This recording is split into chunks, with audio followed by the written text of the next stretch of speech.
ഇല്ലാതെ എന്ത് ചെയ്യും?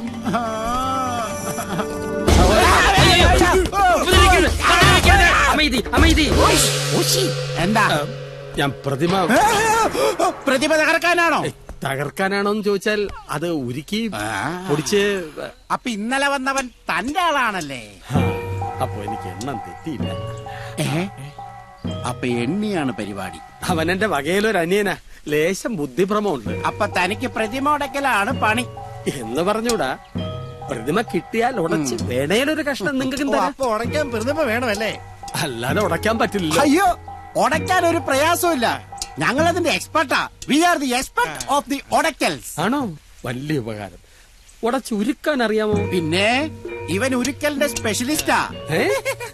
ഉരുക്കി ഷേപ്പ് മാറ്റി എടുക്കണം. അതിന് ഞാനാ മിടുക്കൻ, ഷേപ്പ് മാറ്റാൻ. ഓ, തേടിയ വള്ളി കൈ ചുറ്റി. എവിടെ വെച്ചാ ഉരുക്ക?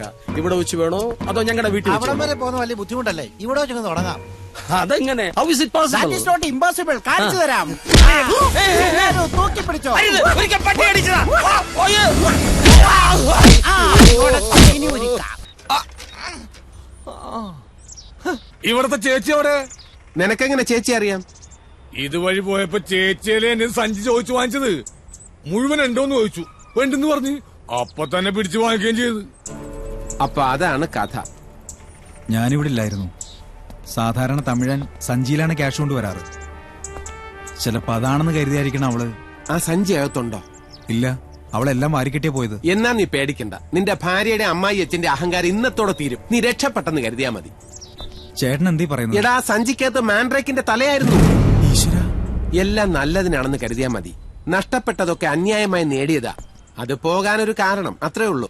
നിനക്ക് ആരോഗ്യവും കഴിവൊക്കെ ഉണ്ടല്ലോ, എല്ലാം തിരികെ വരും. എത്രയും പെട്ടെന്ന് ആ പ്രതിമ നമുക്ക് അവിടുന്ന് തിരിച്ചെടുക്കണം.